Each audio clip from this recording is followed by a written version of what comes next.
This video is made for adult collectors because the T-Spark Adamus Machina, I don't know how to pronounce that, Predaking arrived, and I don't know if I like it or not. So I believe this guy is like one of the shortest Minibots they've ever put out. Like he's pretty short. Cosmos fits somewhere in here. But I noticed something, because of the transformation, if you want him to be taller, you can extend his legs out. You can give him leg extenders. And now he's like the same height as everybody else. It does make him look a little bit skinnier down here, and I prefer them compressed, but yes, you can make him taller. This was one of the deluxes I was the most excited about, and he doesn't disappoint. Well, mostly. There is like one robot mode thing I really don't like about this, but overall, I still enjoy the figure. Finally, they gave us a damn Powerglide. I'm so happy because he's always been one of my favorite Minibots. This was purchased at Walmart Canada. Here's the box, not sponsored. Powerglide is tiny. He's a deluxe, but he's one of those smaller deluxes that kind of doesn't really feel like it's filling out the price point. I like the dark shade of red. It's like bordering on burgundy, and it fits with this darker shade of green. Green? That's not green, that's gray. It's like a couple steps down in brightness from the original figure, and that works for me. I do like how the feet are made of the tail fins. It's such a simple yet clever method of making them, though that does mean that from the side you can just see right through them. He is super clean, nothing bad hanging out on the back, and the only bits of kibble really are like these strange things on the arms. I kind of wish they could compress a bit. The thing I don't like, though, that I alluded to earlier, the shoulders. So the gray part, the actual shoulder, it's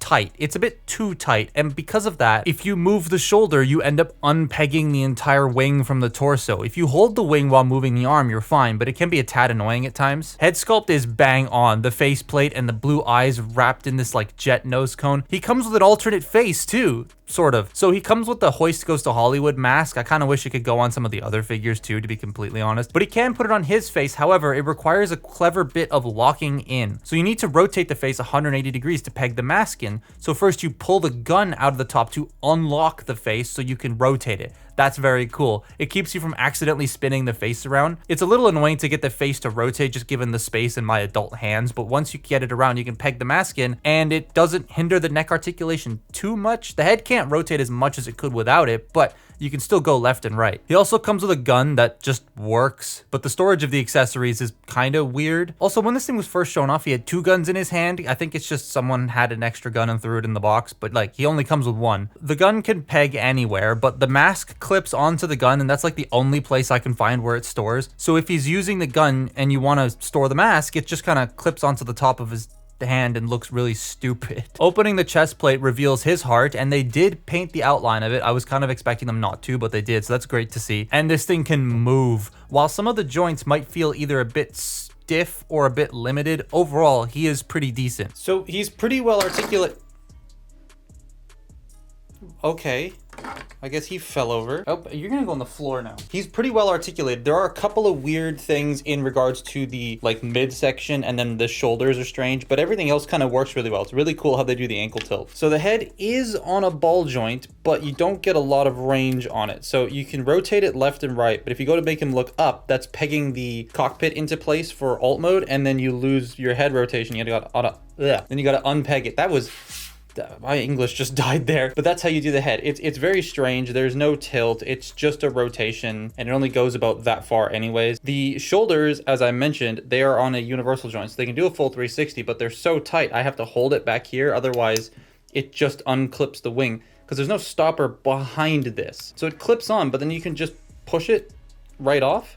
If there was like a little wall here or something to keep this clipped into place, that would have solved that problem. But as you can see, there's literally nothing here because this is all transformation stuff for the silhouette of the jet mode. So because of that, the shoulders unpeg, but if you just hold them back here, you can operate them fine. The arms, they can go out a little bit more than 90 degrees, which is nice. You do have a bicep rotation, a single jointed elbow that clicks into place at 90 degrees. Nothing at the wrist. What was really funny is right out of the box, this fist fell off and would not go back on. It took ages to get that thing back on, but now that it's back on, it's not coming off. So I don't think it was seated properly in the box. He does have a waist rotation, and then the hips, they can go forward very far. They can go back very far. He can't do a full splits because they do bump into these hinges, and then these hinges, they're what I was talking about earlier in regards to hindrance here. So you can move the leg forward, right? But then you lose access to the waist rotation this way because of how far down these go. When you rotate the waist, the legs only go forward that far. They cannot go forward a full 90. And that's a little unfortunate. It's just, I think that's just due to the nature of Powerglide's design. Like, I don't know how you'd get around that other than making the wings smaller or making them shift up, but then that would make them stick over the head more. It would mess up something visually, whether it be up here or down here. But because of that, you do get that weird sort of hindrance. Like, I can't move the leg out once it's forward like this because it bumps into this piece. He does have thigh rotation. You get 90 degrees of bend at the knee. That is soft detented, and it's soft detents twice, but you can cheat those detents, it's fine. But then the ankle tilt, this is cool. So spoilers for the transformation. This is the tail fin, and then you fold it up, unfold the toe, and then close that up like that. But then that's also your ankle tilt. So it only goes about that far because it is the entire back wing. But I think that's a really cool use of parts. If you extend it, you don't get any more range, right? I thought that was going to be the case. If I extended it, I got a little bit more range, but no, you don't. It's the same amount because this bumps into the inner wall in here. So that's all you really get out of the ankles. But yeah, he's quite posable. I just wish the shoulders stayed together, and this, I don't know how they could have gotten around this without messing up the visuals of the upper body, but that is a little annoying too. He's a fun little guy. A couple of weird things about the robot mode, but for the most part, it's still a solid Minibot. I can't wait for them to do him in the retro line because I will totally be replacing this with that one. The transformation is pretty straightforward and simple, classic Powerglide and all, but it's still pretty fun to do. And while it is simple, the transformation in the lower legs is kind of clever. I thought I lost this. I just found it like 10 minutes ago. That's why it's in like this late in the video, because I thought I'd got rid of this, and I'm so glad I didn't. I love this figure, except for that. But the transformation on this is pretty traditional Powerglide. If you've ever messed with any Powerglide toy, really, it'll be about the same. They always transform relatively the same, even the Dark of the Moon one. But it does some really fun things down here and some pretty interesting things up here. So it's very nice in that regard. So to start with, we're going to have to rotate the face. So you got to unlock the little nose gun, fold that around, and then close that back up. You can leave this extended if you want to, but I kind of like it compressed anyways, plus it keeps that in place. So there's that. Then we're going to do the arms. So you want to fold up the hands on either side, and then these red bits are going to peg into here. So you want to take the arms, rotate them 180 degrees, fold them in until they click. They're going to soft click into place, and then they will just come down here and sit over top of these sections on both sides. You get that worked in there. Then we're going to do the legs. So you want to shift the engines forward on a double hinge. Then you want to bring this section down, fold in the toe on both sides, and then extend this down to extend the back, peg the legs together and the feet together, and that's the back of the plane, pretty much done. Well, actually, no, hang on. We got to rotate these around first. Go those around 180 degrees, and there you go. Then you take this torso section, you bring it back, and you want to shift it down. Now it's got a whole bunch of pegs that have to go into the back here. So you want to bring it down like this on this angle so that it shoves itself in and lines up perfectly. If you do it the other way, it's going to be a little annoying to get it all situated. But once you have that sorted, you want to take the wings and unclip them. You want to bring them down and out and get them just shoved into here. I wish they pegged in more solidly here at the side. They don't peg in that well, but I'll talk about that later. Once you get that done, you take the head and you just collapse it in ever so slightly so that it pegs into place, and there you have his jet mode. Very, very simple, very straightforward thing to do. I do really like the way that the fins work, and I very much like the way how this torso sort of stretches itself while not changing its size at all. I think that's really neat. The weapon storage though is just, it's just this.